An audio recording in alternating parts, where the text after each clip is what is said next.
بسم الله الرحمن الرحيم والصلاة والسلام على سيدنا محمد الأشرف الأنبياء والمرسلين. السلام عليكم ورحمة الله وبركاته.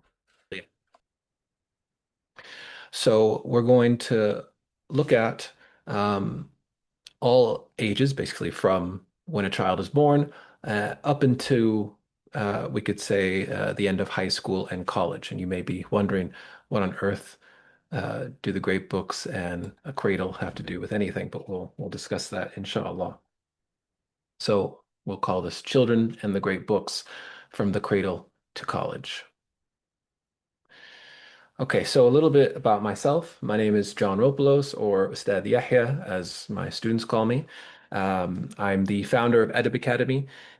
I've been tutoring, teaching for probably over a decade, and we put together Edub Academy several years ago in order to fulfill a gap that we saw, namely where we saw that some institutes were doing Islamic sciences.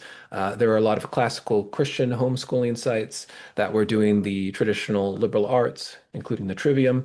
And then there were some other sites doing great books. And what we wanted was a combination of them all.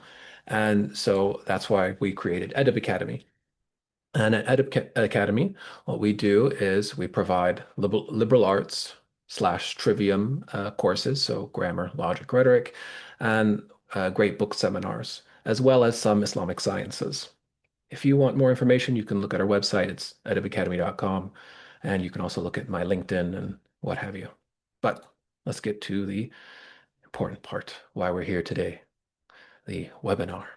So in general, what do parents want from an education, right? If you are a parent and you've been thinking, and you have a child, you're thinking, well, what do I want for my child at the end of, say, 16 or 18 years of education? So there's some pretty standard things, right? That we want them to be able to read well. We want them to be able to write well. Want them to be able to speak well. Okay, this is very standard. We want them to develop high level reasoning capabilities. So we want them to be able to understand things that are complex, as well as to break those things down, synthesize them, analyze them, what have you. And we also want them to have, as Muslims, we want them to have an Islamic worldview and everything that goes in accordance with that. So, representing, understanding the place of Allah, His Messenger, Sallallahu Alaihi Wasallam, the place of scholars, and our place in the world, and what the world is for, how it's a vehicle really to the next life. And of course, we want them to understand the world around them, not just the contemporary modern world with all of its political mechanizations, its different cultures that are interacting with one another, and the civilizations that are interacting with one another. We also want them to understand the world that as it's existed in the past and what we can kind of predict will be the future. We want them to have a good sense of that so that when they go out into the world, they'll be able to navigate it. And of course, we want them to become better, more virtuous people, right? This is one of the main aims of an education.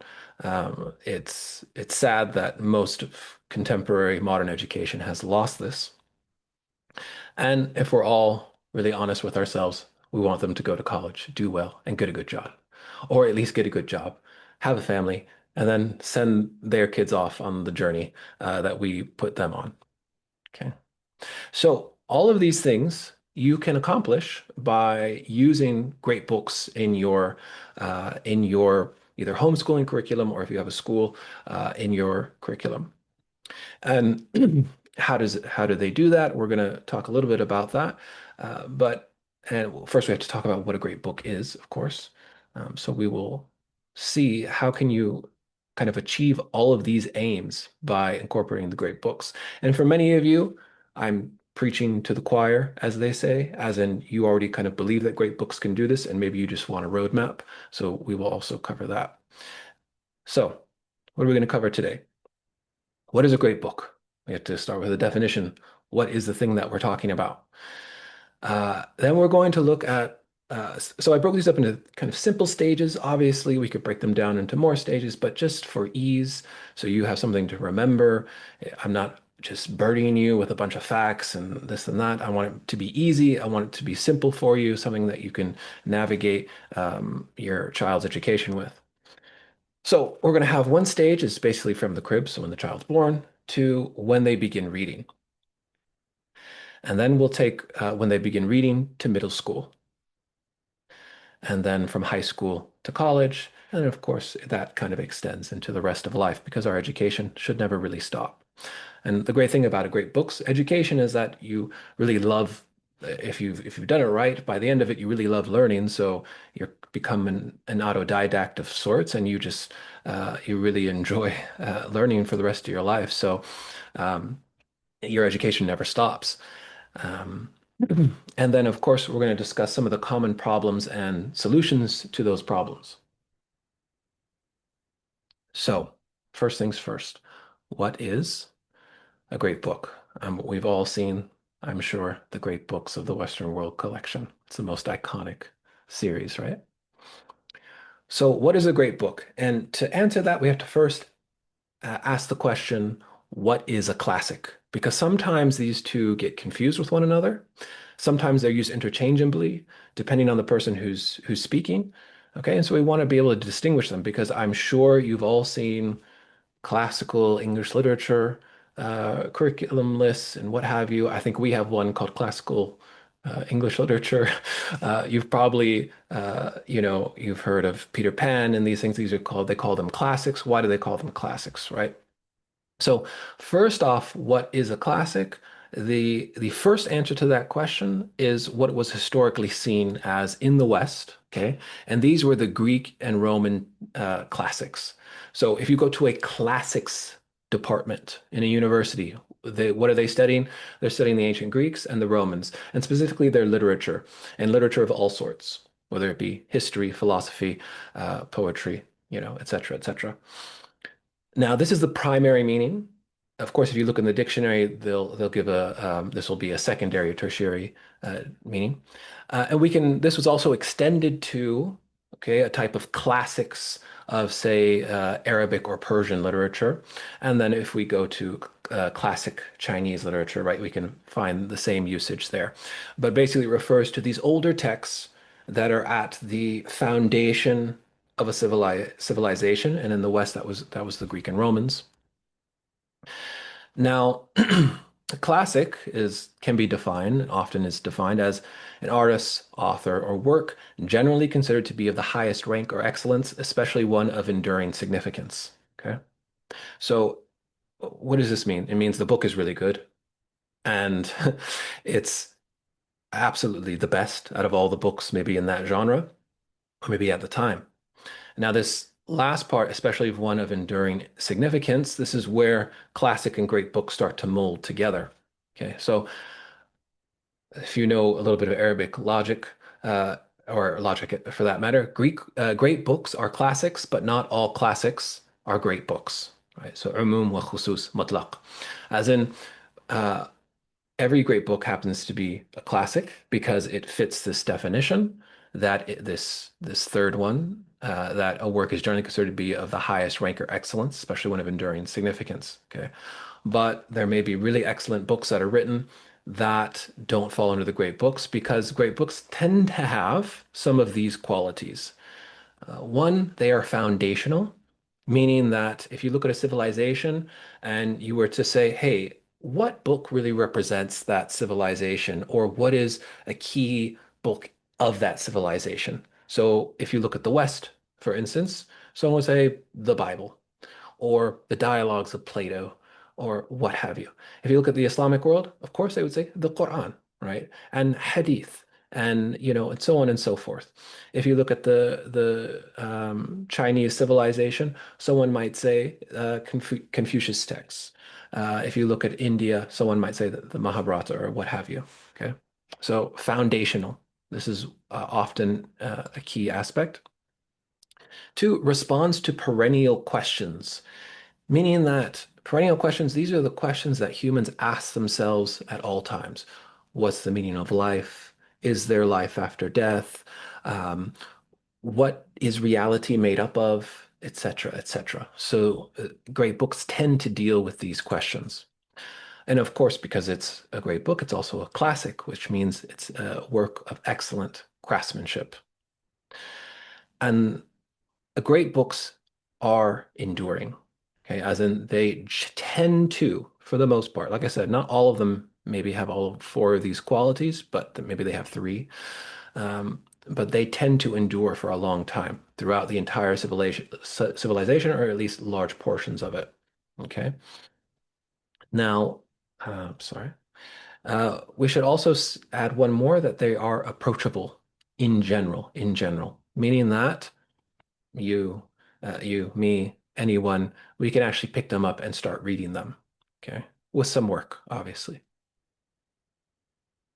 So, what can we do starting when we've just brought little baby home? I have a daughter, she's 2.5, so this was, fairly recent for me. We've got a little baby in the cradle. How can we start introducing the great books to them? Well, three ways. Now, the great thing about babies is that they can't walk yet, and uh, they aren't getting into everything, which means they just kind of lay there, and you can basically read anything you want to them. And they've done studies, you can, look them up on children that are introduced one to many different languages, as well as children that are introduced to high frequency or uh, complicated vocabulary early on in life. It definitely has a net benefit over time. So what you can do is read poetry and nursery rhymes. Nursery rhymes, they're very catchy. They've been around for a long time. You probably, if you have a child, you've probably sang some songs to them as trying to lull them to sleep. But the great thing, like I said, about babies is that they're just laying there. So you could read anything to them, which means that you can actually read Shakespeare to them and they won't complain, right? Because anything that you read to them, they don't necessarily understand what's being said. But when they hear Shakespeare or when they hear really complicated high literature, they'll be listening to it, and there's a lot of different sounds. And so that's actually really good for them as their brains are developing. Um, now, when my daughter, what I did for her is I actually made a board book and I took Shakespeare's Sonnet 18. So, Shall I Compare Thee to a Summer's Day is a very popular sonnet. We probably studied it at some point. And I took two lines and I put two lines on each page and then I put a picture on each one. And I would read that board book to her. So by the time she was, let's say 1 or 1.5, she'd gotten used to us reading this. And a few times I tested her. I said, "Can you get the?" And then I started saying the poem to her, and she went and found the book, right? So what does that mean? It means that she already has recognition in her mind of a Shakespeare poem, right? And this is very good language, right? So don't fall into the trap that some parents do, which is they go to the crib and they read, "See Spot run. Spot is fast. Spot likes to chase the ball," right? Don't read very simple, basic literature because it doesn't provide that much benefit. Whereas if you read poetry, especially, they enjoy that. Why? Because poetry itself is musical. High literature. So you could read Milton's Paradise Lost or what have you. I mean, I don't know if you want to read that, but you could read a lot of different literature to them. Obviously, we recite the Quran, right, to our children. Unless you're speaking Arabic in the house, they don't understand any word of it. They like it because it's musical in terms of when you recite it. So we can read high literature to them, no problem. Also, fables. Okay, so fables are these little animal stories that tell some moral, and they always have a simple structure where some um, some animal character, um, sometimes it's a human, but usually an animal character, is either brought from a high stance to a low stance, like he's humbled, or from a low stance to a high stance. Okay. And there's always a reversal in the fable where this occurs. We'll look at one in a little bit. Um, so these are really great for children because one, children love animals. Two, they teach morals. And three, they're actually memorable. So children will remember animal fables very well. If you've read any board books that have animal fables on them to your children, you'll know that they really love them. They really enjoy them. And so you can repeat these to them over and over and over again. And as they get older, they'll have them memorized, and the as well as the lessons. You just have to now extrapolate the lessons for them. Right. So this you can do with them basically until it's time for them to start reading. Now, there are tons of other books that you can read to them. Okay. So as they get older, let's say they're 2, 3, 4, 5, and they're not necessarily reading yet, whatever book you can read to them that they'll sit and listen to, whether it's Shakespeare or what have you, if they will listen to it, then you should make a practice of it. And that's another thing that's really good. If you have older children and you're reading with them, have the younger children sit and listen. And they kind of do anyway. They like to do what their elder brothers and sisters are doing. And so what that's going to do is help them acquire these skills and language. Okay, so there's a lot that can be said for these ages, but I'll give you some other resources that you can use. Okay. So reading to middle school. So this is now where you really start getting your hands into everything. You have to choose, okay, what curriculum are we going to use with them? What books are we going to read? So I will give you a couple examples, okay? But I want you to take the principles behind each one. That's what's important, not necessarily the exact book that I'm suggesting. Okay, these are just examples. So first, we want to look at it like this. There's what they read to you, what they read by themselves, and what you read to them. Hmm. So these three things, these three different, you say, activities of reading, they're all different and they're different books that you use for each. So what they read to you, this is as they learn to read, right? They're actually sitting in front of you and they're reading to you. And this, I believe, should actually continue into high school. Okay, I'll talk about that a little bit more. But a lot of parents, once their kids learn how to read, maybe by sixth grade, they actually don't have their children read to them. But if you know anything about Islamic madrasa education, you always go to the sheikh and you read your dars to the sheikh, and then he does a commentary on it. So there's always the reading to someone. Okay. And what they read by themselves, this is, on their own time, and what you read to them. Yes, you can still read to your children even when they know how to read, and they still enjoy it in general. Now, if you've ever seen a Netflix show set in Victorian England, you notice how they have those, they call them the drawing room, where all the family sits down after dinner. There's always the girl in the corner playing the piano or the clavichord or whatever it is she's playing. There's the father laying on the kind of couch reading some book on economics, and then there's, the mother maybe knitting or reading or what have you, right? So they had these rooms where they would actually relax in the evening. And often what happened was that one of the children would read to everyone else, or someone in the family would read to everyone else. So if you want your kids to be good readers, that's actually an excellent practice to take up. So what they read to you, this is where, there's a lot of suggestions, there's a lot of things going on. But first off, what I would suggest is an eclectic reader. One example is McGuffey's. What are eclectic readers? Basically, they are a series of books. McGuffey's happens to be 6, 7, depending on how you number it. And it has a short story, a poem, and these increase in complexity.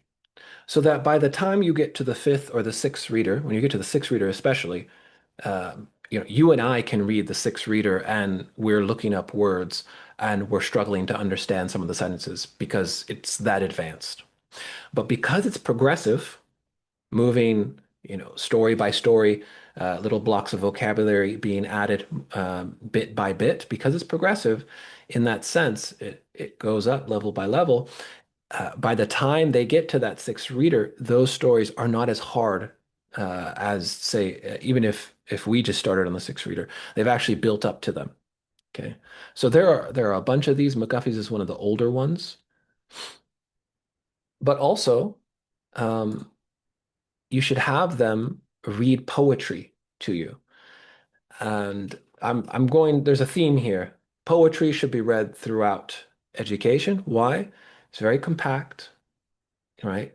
There's a lot of meaning in a very small amount of words, and it uses a lot of figures of speech, a lot of metaphors, a lot of beautiful imagery. And so that's really powerful, one, for a child's imagination as they're developing, but also for their language skills and their ability to kind of put uh, one, this analytic skill of looking at the words and the language, but then at the same time to have this imaginative faculty that's able to go beyond the simple kind of first layer of language and see the connections that it has to other things in life.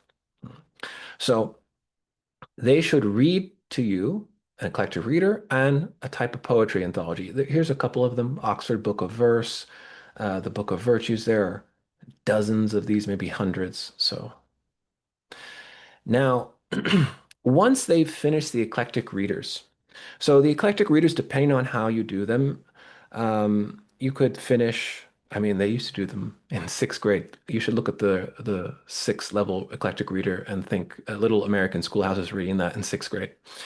But once you finish the eclectic reader, I would suggest going through something like, doesn't have to be the Norton Anthology of English Literature.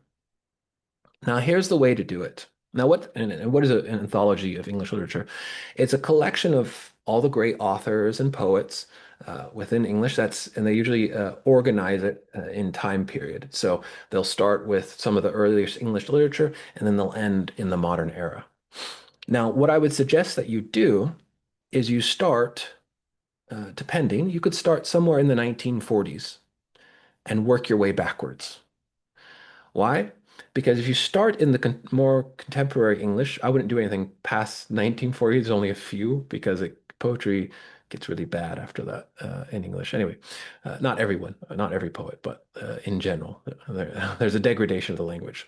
But if you go backwards, starting from that time period, it'll be language that they're more accustomed to, and then you work backwards, reading selections, right? So these are selections of either um, poetry or even short stories, and then even little portions of novels, and you work your way backwards.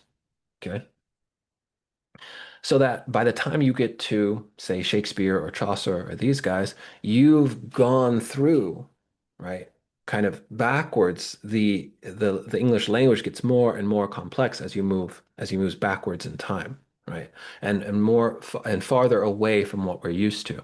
And so if you're doing it gradually, they become accustomed to it. Now, in terms of an English literature education, if you do the Eclectic Readers, a poetry anthology, and the Norton's Anthology of English Literature, that would pretty much cover it, if they're actually sitting down analyzing those texts with you. Okay. And we'll in a next slide, I'll talk about what to do with each one of these. Then I would also get a classics anthology. What's a classics anthology? Again, it's a selection of literature, um, from the Greek and Roman world, say. There's Bernard Knox has one. I think it's by Norton. Yeah, the Norton Book of Classical Literature. That's a famous one. I obviously like Norton. That's why all the examples here. They have classical anthologies of Arabic. If your child happens to speak Arabic, that's even better because the ones that are in Arabic are way better than the ones in English, and then as well as Persian literature. And then if if everyone speaks Urdu at home, I mean, Urdu literature is amazing. So there are also anthologies for those as well. You just have to, go out and find them. Now, notice that all of these are not entire novels, right? I'm not asking you to have your child read to you an entire novel, page by page, analyze every page. No, no, no. That would make them hate reading, I think. These are all selections or very short pieces of literature, but it's all good literature. And so what you're doing is you're saying, okay, we have this small piece of this good literature. We're going to analyze it. We're going to really break it down. And that practice is going to transfer to when they're reading by themselves, as in they'll start to understand other more complicated forms of literature um, just by themselves as they're reading without you sitting with them. So this is what they read to you. Now, if you look at, if anyone knows Sheikh Mustafa Steyer, he has this book, The Complete Muslim. This is great. The section that he has on the liberal arts and English literature. He mentions much of this, and then he gives also other suggestions. It also includes writing and what have you. I would really suggest that. We spoke actually extensively about that particular section in his book, so a lot of it was from our conversations. And he'll also give you suggestions of which year to do which book and everything like that. Okay. But we have all of these, so what do I do with them? Okay, I have my eclectic readers, I have my poetry anthology, I have my Norton's anthology of English literature. What do I do? Right. So if you have read How to Read a Book, which is an interesting title for a book, there's actually, it's funny, there was a satire of this book called How to Read Two Books. I haven't read it, but I'd really like to. So Adler and Van Doren, they give these four levels of reading. Elementary reading. So when you're teaching your child, how to sound out syllables and maybe doing phonics and reading the words, this is elementary reading. Also, how to properly read a sentence with a pause after a period, a half pause after a comma, etc., etc. All right, that's elementary reading. Inspectional reading is where you take a book and you flip through it, you look at the chapters, you look at maybe a few passages here and there. You get an idea of the book before you actually read it. Adler goes into some much more detail. He's got, I think it's three or four chapters on inspectional. Most of the book is on analytical, and then two sections, I believe, on syntopical. Analytical is where we break whatever we're reading down. We look at the arguments and we assess those arguments for accuracy, for truth value. We compare them to what we already know and we decide whether they're good arguments or not. We're also able to look at whatever it is that we're reading and break it into parts, summarize it, etc., etc., etc. So, what you'll be primarily doing in this stage from when they start reading to middle school is, of course, you'll be covering the elementary phase. So this is when they begin reading. You should every now and then do some inspectional, where they kind of look at a book before they start reading it, assess it, what have you. But the bulk of what you'll be doing is analytical. Okay. And I would just suggest that you look at Adler's chapters on that. He goes into much more detail than we have time to go into here. But we'll do a short example. But basically, in the analytic, it's you're trying to understand the text for what it is and whether, if it's an argument being made, whether that argument's true or not, right? And the final level of reading and type of reading, he calls these levels or types, they work all together really, is syntopical. So this is where, and this is what, if you're an academic or if you've done a research thesis or what have you, this is syntopical reading. You're focusing on one theme, one question, and you're looking at many different works, and you're comparing and contrasting different authors, maybe on the same question or the same topic. Okay. So, as an example, let's take, and we'll talk about this here. We're going to take here a little fable from Aesop's Fables, and I'll show you what you can do here. Okay. So as you can see, it's Aesop's Fables, very short. Okay, just read through it. Now, what would an elementary level reading be? It's your child's just sleeping lion was right. They're sounding it out. They're making sure they can understand it. You have them read through it several times. Make sure that they read through it smoothly. So a sleeping lion was awakened by a mouse running over his head and rising up in anger. He was about to kill it when the mouse begged to be spared, promising that some day he would repay the kindness. The lion laughed at the promise, but let his prisoner go. Shortly after, the lion was caught by hunters and bound by strong ropes to the ground. The mouse heard his cries of helpless rage and, gnawing through the ropes with sharp teeth, set him free. The moral: a friend in need is a friend indeed. So every one of Aesop's fables is structured like this.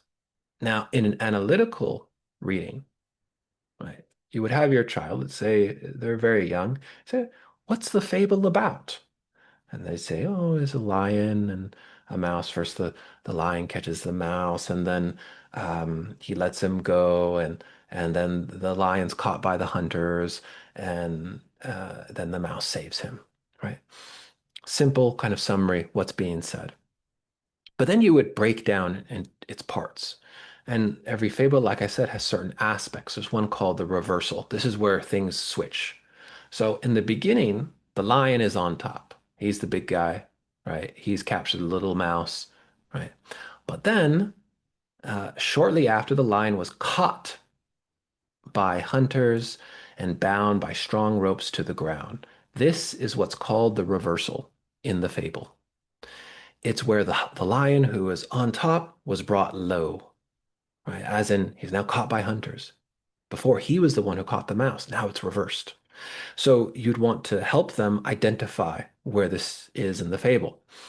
And there are other aspects like suffering, like where is it that one of the characters experiences a sense of pain, either emotional or physical? Okay, when the mouse is caught, right? When the lion's caught. And then the mouse heard his cries of helpless rage and gnawing through the ropes with sharp teeth set him free. So now this is the where the final resolution is, right? This little mouse saved the lion. And so in an analytical reading, what you might ask your child is, okay, what do these words mean? What is a prisoner? Maybe they don't know if they're very young, right? What does gnawing mean? I say, "Oh, I don't know. What is, well, okay, look at the context. And gnawing through the ropes with sharp teeth.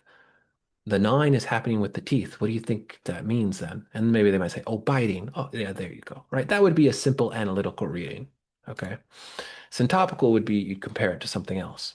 But here's the next aspect that is really important. And this is where you start bringing out what makes great books, is that you ask good questions, not just any old question about what's this about, et cetera, et cetera. You say to them something like, why do you think it was the mouse that got caught first and not the lion that got caught first? How come the lion didn't free the mouse? They might think about it for a little while. Generally, little kids will entertain these thoughts and say, because the lion's bigger? Yeah, well, what do you mean by that? The lion's bigger. Well, he's the king of the jungle, and so of course he'd catch a mouse, and it makes sense that the mouse is the one that frees him at the end because mice don't normally help lions. They're little, right? So they'll say something, obviously, depending on the kid, I wouldn't say it exactly like that, but the idea is that they would say something. It's actually quite profound if you think about it. What they're getting at is what's underneath the story. Like, why do we have a lion and why do we have a mouse? What does that represent? There's this parallelism, this contradiction between the two. The lion, powerful, strong outwardly, but then the mouse, little, seemingly weak, seemingly unimportant, yet he's the hero at the end. And so you can ask them these questions to get around. There's answers won't the answers that they have won't be as complicated as, an analysis by some art critic, but they will get around these thoughts. And you're starting to develop these thoughts early on as they get older. Right now, if you think about doing these different levels of reading and then asking good questions, and you can do that as they age and the more they read and the more text they look at. Okay. And we just used a small example, but you could do this for everything. There's a book I'll give you in a slide, which will help you develop some of these good questions and the certain techniques for it. Okay. So what they read by themselves. So that was all what they read to you. What they read by themselves, graded classics. Here, these are those classics like Peter Pan, Treasure Island, what have you. Right? Take the ones that are around their reading level, okay, and a little bit above, have them read those, and then move them quickly on to other books that are a bit harder, and then keep moving them up. Okay, you'll find that if you do that, if you move them progressively, they'll get very far indeed. Have them read short stories, of course, poems, like I said, that's everywhere. But most importantly, what attracts their interests? Some kids like reading about space. Okay, give them Galileo's Starry Messenger. It's when Galileo discovers that there are four moons to Jupiter, and he invents the telescope. Well, he invents a really powerful telescope at the time, 20X. And he also discovers that the Milky Way, the clouds that you see in the Milky Way are actually composed of stars. Give them something like that. They can read it. They won't get every bit, but they will get the gist of it, the most important parts. Okay, and it's short. That's an example. So maybe they like nature. Okay, give them some books that are explorers traveling through the Antarctic or through the rainforest or what have you. Whatever it is that attracts them. Maybe they like history. If they're boys, maybe they like reading about warfare. I don't know why. Just boys, we do. I don't know why. Give them a book about some ancient war written by an ancient, right?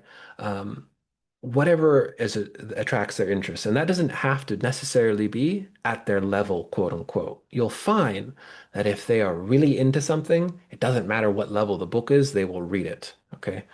Unless it's, way, way, way beyond and uses extremely complicated language. But for the types of things we're talking about, that's usually not the case. And now, the last one, what you read to them, because you should still keep this up. So this is like up until middle school. And I think even into high school, if you have a relationship with your children like that, where you can read with them, what should you read to them? It's really not that complicated. Anything of high quality that they will listen to. If they will listen to you read Shakespeare or Chaucer, I don't know many people that would enjoy listening to Chaucer, maybe Shakespeare, but very few people enjoy Chaucer because it's difficult, all the words. But if they will let you read it to them, then read whatever it is. Okay, no matter if it's extremely complicated and they only understand 20% of it. Just if they let you read it to them and they actually enjoy it, just read it to them. And you don't have to ask them along the way, did you understand that? Did you understand that? Right? Maybe they just like listening to you read. That's fine. Okay. You can ask them and obviously, oh, what did you think about the story or something like that? Have conversations with them at the dinner table, in car rides. If you could add to this audiobooks while you're on a long car ride, what have you. If you have a TV, throw it out of your house. Just put a radio and play audiobooks for them, or just read to them, right? Or have their older brother or sister read to them, okay? Or have the younger one read to the older one, whatever. Just read anything that they will accept you to read to them. Maybe they just enjoy the Quran. Or that's great. Read the Quran to them, right? And have them learn Arabic. All right. So now middle school. Okay. Now this is where we need to start picking things up a bit. Okay. So they've been reading selections. Okay, from this is ideal. Like if you started when they were very young, they've been reading selections from great books. Okay, from eclectics, their reading level's pretty good, right? Well, it's time to actually have them start reading those full-length great books, whether that be in the Western tradition, in the Islamic tradition. You could read Chinese books, right? Obviously, I think we would, all of us here, of course, want to read Islamic great books, quote unquote, and perhaps also Western great books because most of us are either living in the West or just the fact that the Western civilization is so powerful in the modern world, it's good to know something about it, right? Now, what I would suggest is you do small reading groups. So 3 to 5 students. I think this is ideal for middle school age. It gives each individual a chance to speak, to engage in a conversation. And what you're doing here is you're having the peers, okay, those people in the group, speak to one another about the text. You don't want to pontificate to them. You don't want to tell them exactly what it means. You've already done that with those little excerpts that you're reading. You've already broken them down, analyzed them. You've discussed them with them. Now you want them to really work by themselves to understand a text. And it helps if they have a small group, a collaborative group doing so. Ideally, if you have someone trained in Socratic seminars, it's that's the best. And you know the if you've ever seen one of these, a lot of people think, oh, teacher isn't doing anything. Oh no, there's actually a whole kind of science you could say behind it. You're asking questions that try to get that small group of students, try to get them to actually think about what's being said. And when they say something, like they give some argument, you push that argument, say, well, let's take that farther. I'll give the contradictory of that, or I'll give something in opposition to that. And you're trying to make them think all around a problem. One of the things that often happens, it's funny, where you have a group doing this for the first time, they'll say, "I feel like we've just been going in circles for a whole hour," right? And they haven't quite realized that you have been going in circles. You have been going back around to the same thing, but every time you went back around, it's gotten deeper and deeper. But they get used to it. What I would suggest is this: there are many books. Um, but only a few that are really so good as this, and another one that I'll give you. So, The Habit of Thought from Socratic Seminars to Socratic Practice by Michael Strong. If you don't know Michael Strong, I would suggest you look him up. He has his own school where they do online school where they do Socratic seminars. He's led many schools before, actually on the ground, and he has this book and a few others. But this one is great. And if you are a parent trying to figure out how to develop those good questions, how to really get your kids to think about what they're doing, and you're not just telling them what to think, this is the book for you. Okay, The Habit for Thought. There's another one by Farnsworth, who has the classical English series. I'm forgetting the name of it. I think it's Socratic Methods, and that's a little more technical. But if you read that after this, it's a good book.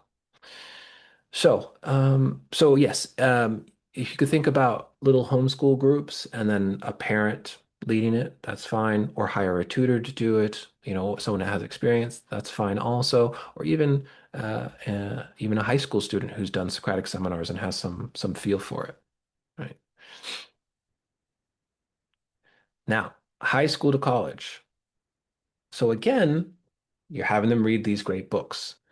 Right. Now think about whatever it may be. Thoreau, um, Walden, um, Paradise Lost, Tolstoy, War and Peace, right? Plato's Dialogues, what have you. They're reading all of these. There's no reason why they shouldn't be at this level. Okay. And then again, they're reading with a group of peers. Now you can expand that group. 6 to 10, I think, is nice. Eight is, I think, a great number. But even up to 12, 20 people in a seminar at this age really doesn't work. You'll find, half of them are just hanging out, zoning out, not paying attention. Um, but 6 to 12 is a good number at this age, depending on the students. Obviously, if they're all really great, they enjoy reading, they enjoy discussing, you could have all, 15 in there and it would be fine, okay? But 6 to 12 is a good number. Led by those experienced in Socratic seminars or even a parent who's been doing it for a long time. If you read that book, that helps. And I say thematic full-length great books here. Well, here's the thing. This is where syntopical reading really starts to come about, and really you can develop it. So not only are you reading these great books, but you're reading them organized by theme. Okay, I'll give you an example. This is from our seminar list. So our first year, we have a 3-year seminar. The first year, we call it Living the Good Life. In the first semester, we read books that all relate to custom and culture. And these are from the Islamic tradition as well as the Western tradition. You have Herodotus' history, Biruni, Ibn Battuta, Mas'udi, Montaigne, Plutarch, Sophocles, right, so on and so forth. So all of these get at aspects of human culture and custom, and then also towards the end, they start getting an understanding of what mankind is, what is the nature of man itself. The second semester deals with ethics.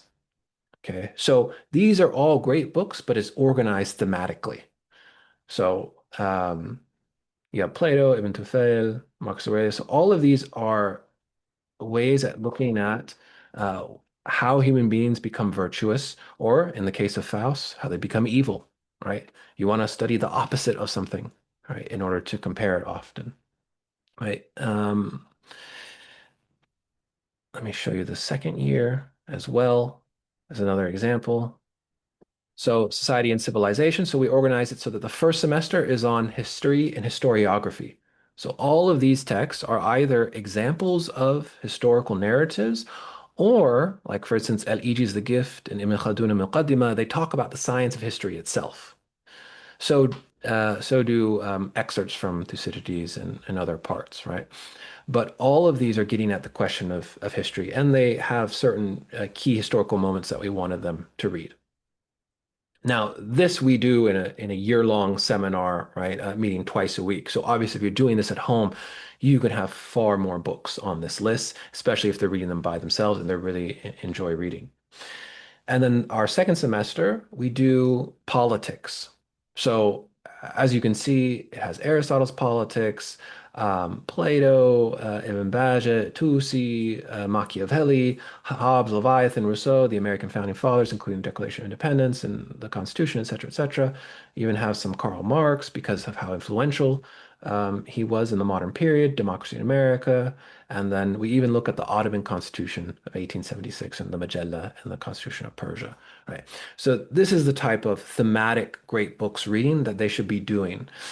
There are tons of books out there that just give you ways of organizing great books. Okay, so you can use our list. You can find others online. Okay, and now this. Let me just go back.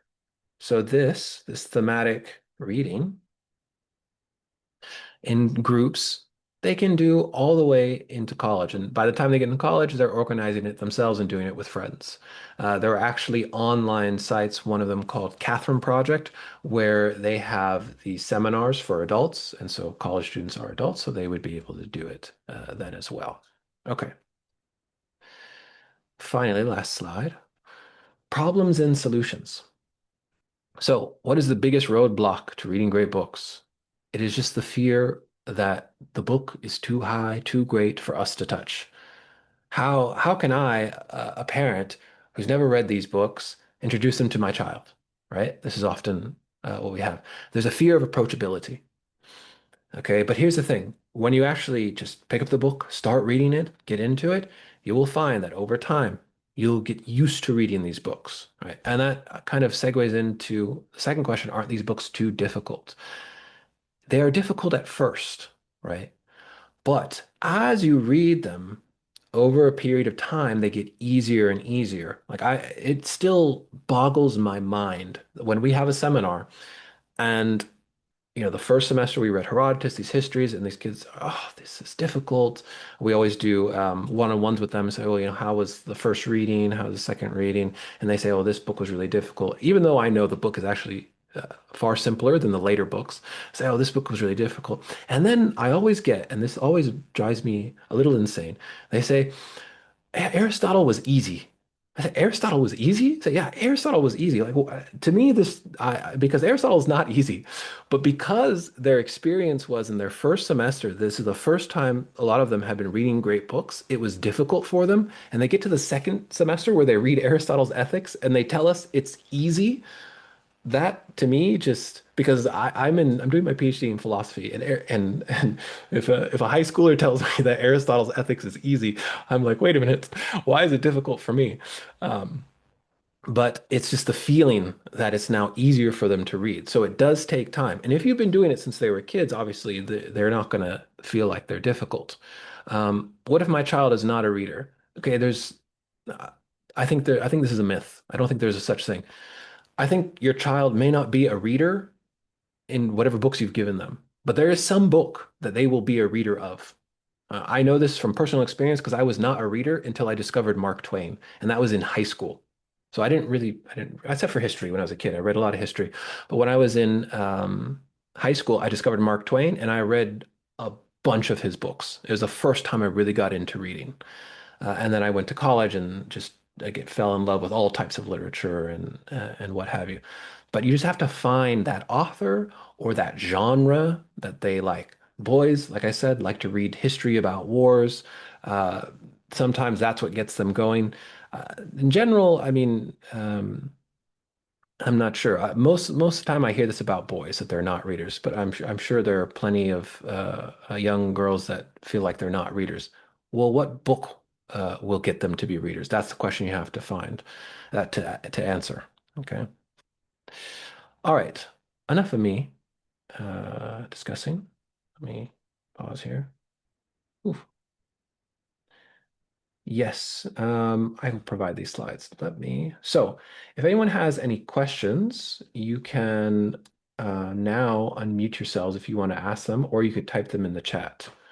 But any questions at all? And yeah, I can email the slides, inshallah. Assalamu alaikum. Thank you for this introduction. My question is there and I'm sorry because I joined late, but No is there worries. a program we can enroll to our children with your institution Yeah, or? for our institution right now, we're doing courses for basically eighth graders to high Okay. schoolers.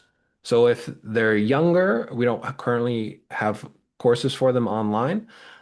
We can connect you with tutors who could potentially teach them, but you can just email me, Okay. or let me give you here. I will give you a link. Here is our website, application for our fall courses, our WhatsApp. You can direct WhatsApp message us, our Telegram, Facebook, LinkedIn, YouTube, Instagram. So if you want to contact us on any of these, you can. Thank you very much. Yeah. Just a problem. And then if you look at the website, it gives you our courses. We have two seminars and one logic course, and then two courses on Islamic ethics. They're for different times, one for the Eastern Hemisphere, one for the Western Hemisphere. So you can look there, inshallah. And Is this curriculum like linked with Zaytuna College curriculum for later in college age? I yeah, guess they did have a K-12 curriculum. Is that connected at all? we're not officially, I mean, I graduated from Zaytuna, the BA and the MA. No. My wife, who's the co-founder, she also graduated from the BA and the MA. But we're not officially like affiliated with them. We're inspired by them, obviously, because we both went there. So yeah, I've been waiting for them to release that curriculum too. Mm. Great, thank you. Yeah. What are some good books that my seventh grader can read? Her reading level is 11th grade. Um, what do they like? Right. So take um, some of the great books lists that are out there. Like I said, you could take our list, start there, and see what genres they're into. Right. You can have them read ethics, have them read history, have them read science, have them read mathematics, great books, right? There's tons out there from in every genre that you can think of. Yeah, she actually fantasy. If she's read Lord of the Rings, she's already started reading great books. Have her read Galileo. Have her read. Um, Actually, you could have her read Einstein's Relativity. It's actually an easy read for kids. We've read it with high schoolers before. It's not that hard at all. But if you go to some of the great books lists that are out there, like the of the Western tradition, there's a famous one that has a bunch of different mathematics texts. If you go to, there is a short book called, I think, Episodes in Arab Mathematics, and it has a bunch of selections from famous Arab mathematicians, really key points in the history of Arabic mathematics. You could read that.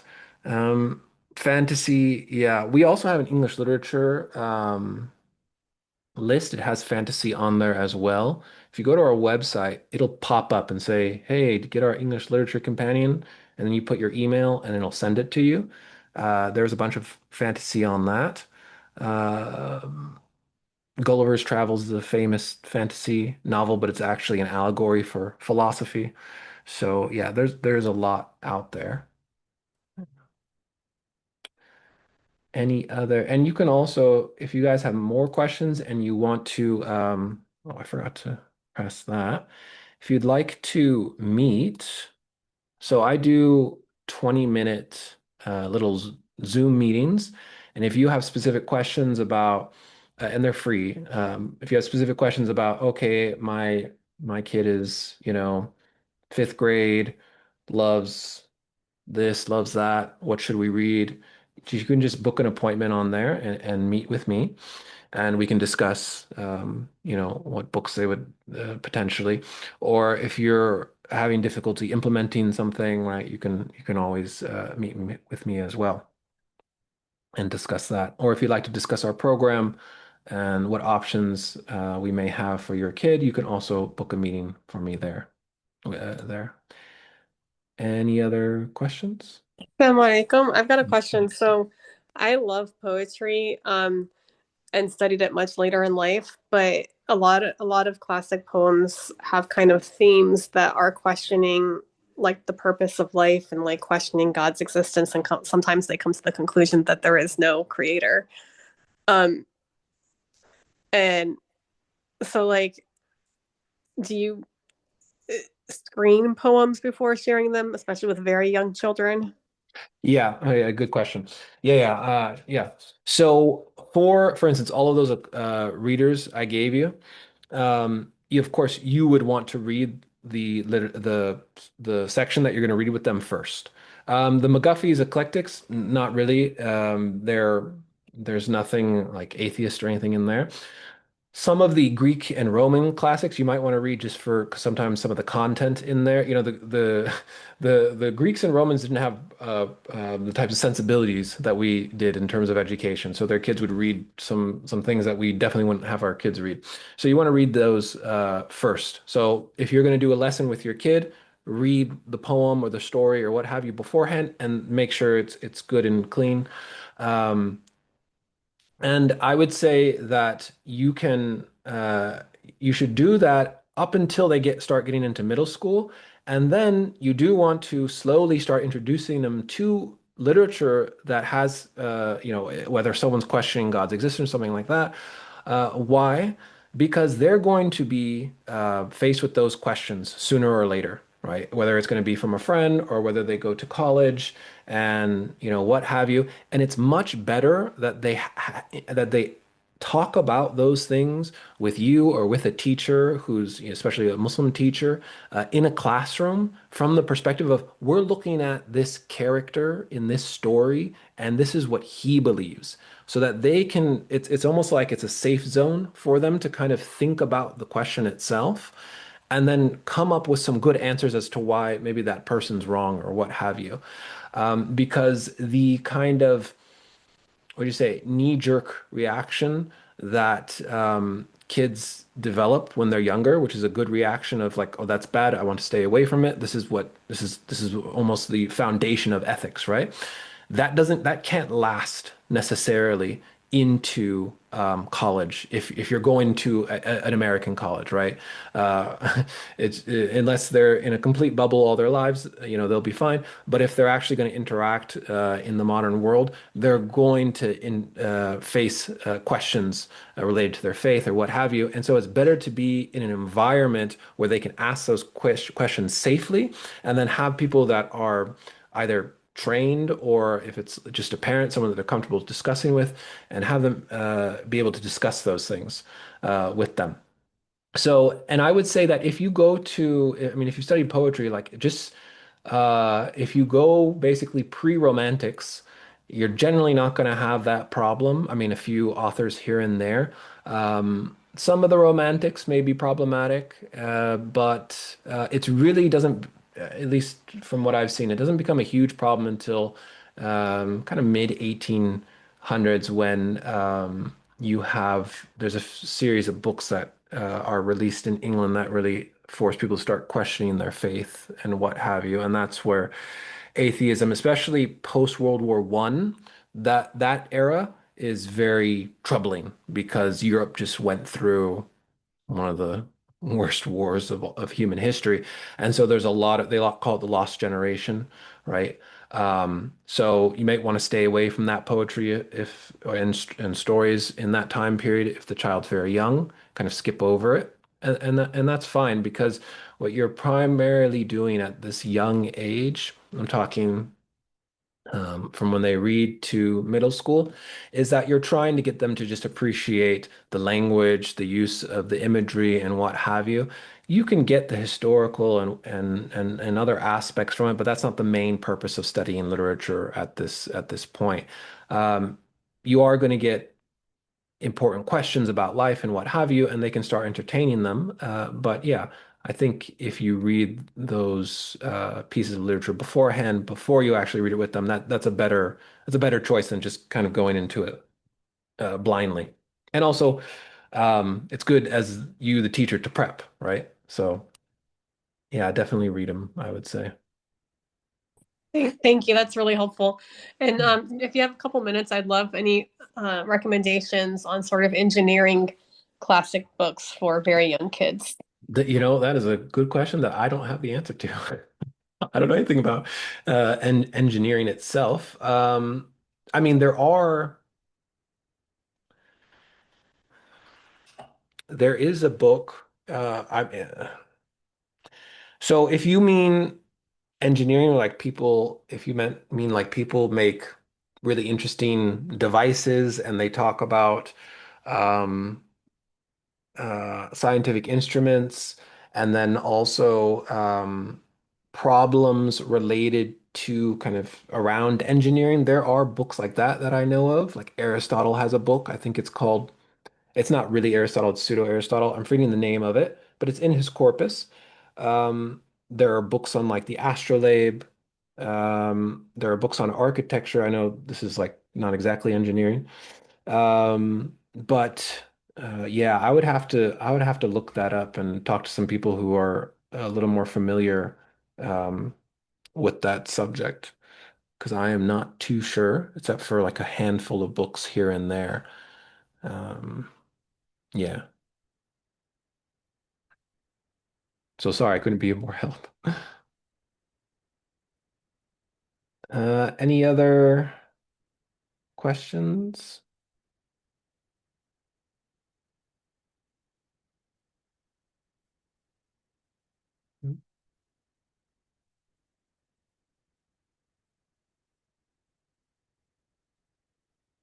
All right. Okay, here we go. It could also be Euclid's elements for principles of math. Oh, I mean, okay, yeah. From that perspective, then yes, yeah, Euclid's Elements, and that is actually one of the best books in all of the great books. It has, I mean, it was influential in the West, influential in the Islamic world. It eventually gets translated into Chinese, but that's in the 1800s, I think. All of Islamic architecture, all of Western cathedral architecture is not possible without Euclid's Elements. So from that perspective, yes, 100%. If you take that as a um, engineering part of the foundations of engineering. And you can actually, if you see that book by Michael Strong on Socratic practice, he discusses how to do Euclid in there. And so Euclid is great. It gives you a proposition. What you should have your child do is present it on a board and explain it.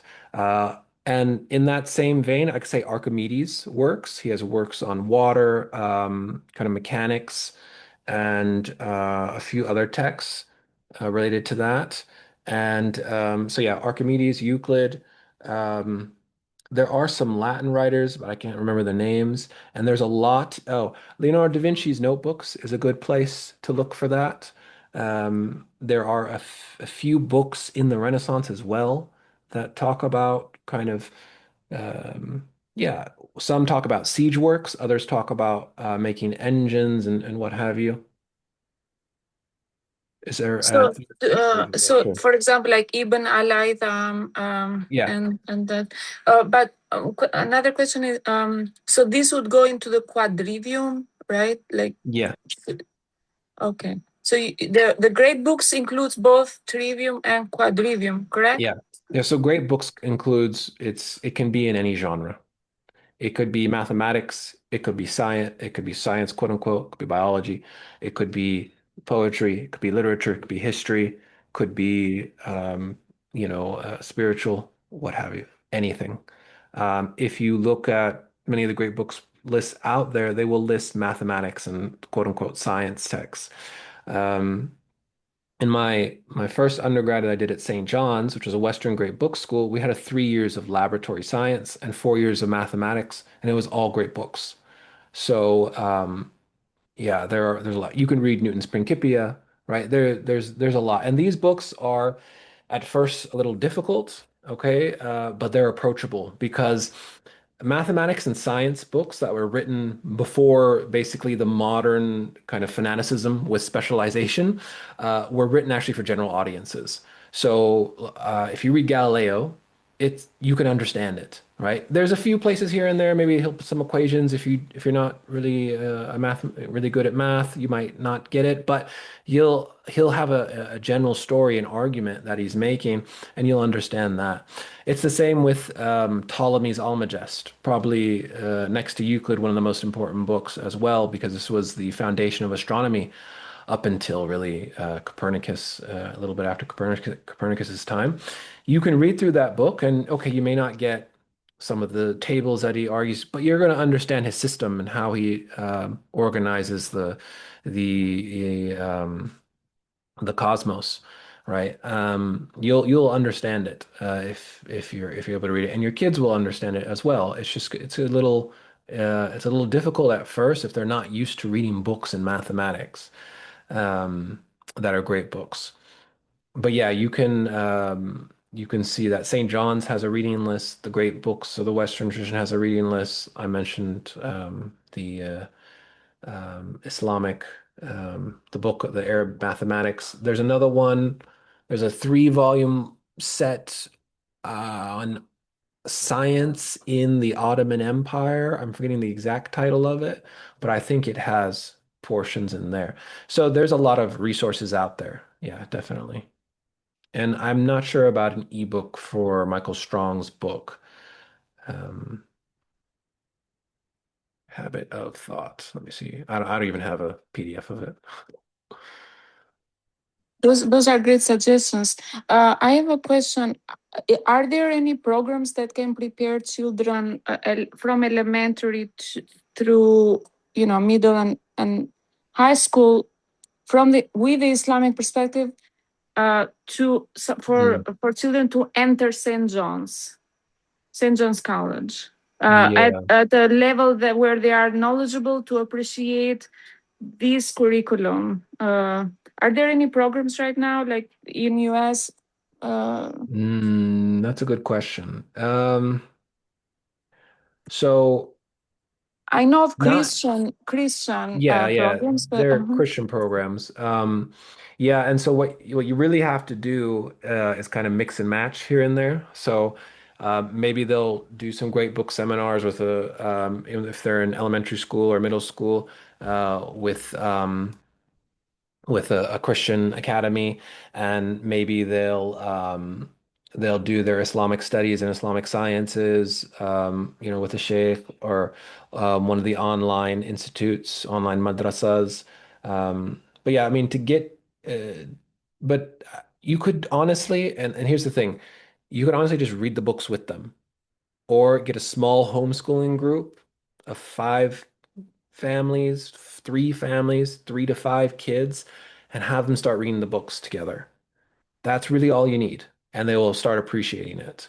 Um, and then you can hire even a tutor to assist with that if you'd like. Um, yeah, the volume of science in the Ottoman Empire, I want to say it's called the history or something of science in the Ottoman Empire. It's 2 or 3, I think it's 3 volumes. I'd have to look it up. Um, and it's new, and there isn't a PDF of it either. It's fairly new. Mm. But yeah, I'd have to look it up and get back to you. If you send me an email about it, I will look it up and reply, inshallah, and send it to you. I have it somewhere. I just not exactly sure where. Uh, but yeah. Um, yeah. Any other questions?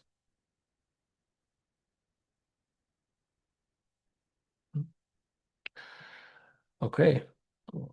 Allahumma salli ala Muhammad wa alihi wa sallam. Jazakallah khairan, everyone. Inshallah, this was of some benefit. Like I said, very general, just giving you some basic principles.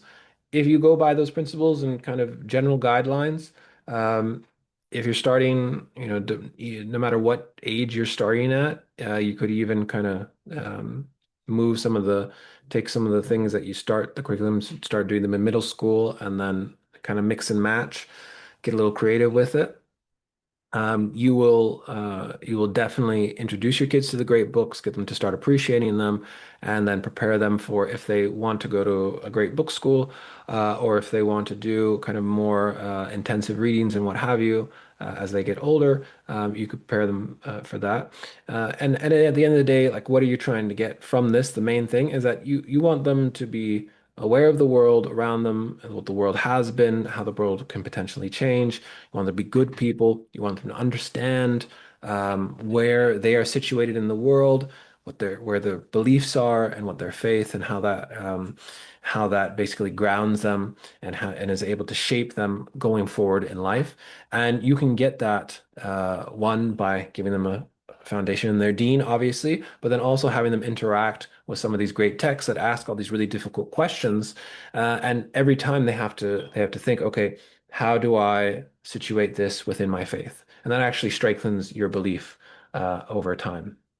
So, Jazakallah khairan, everyone. If you have any other questions that you didn't ask, feel free to email me or contact us on any one of the list of things I gave you. You can go to our website. You can book Calendly appointment. You could even send us an Instagram message. Um, whatever, it doesn't matter. Or we have messaging on Telegram, Facebook, WhatsApp Direct, whatever. So you can contact us. And if you're interested in any of our courses, you can also look at the website and see that, and then book an appointment. Our seminars actually begin next week, next Monday, and then our logic courses and ethics courses begin September 1st. All right. Assalamu alaikum. I'll be sending a recording to all of your emails as well once it's download it, inshallah, onto YouTube, inshallah. All right. Assalamu alaikum wa rahmatullahi wa barakatuh. Thank you, everyone, for taking the time. Have a good night or day, wherever you are in the world. Assalamu alaikum wa rahmatullahi wa barakatuh. Wa iyyakum. Barakallahu fikum.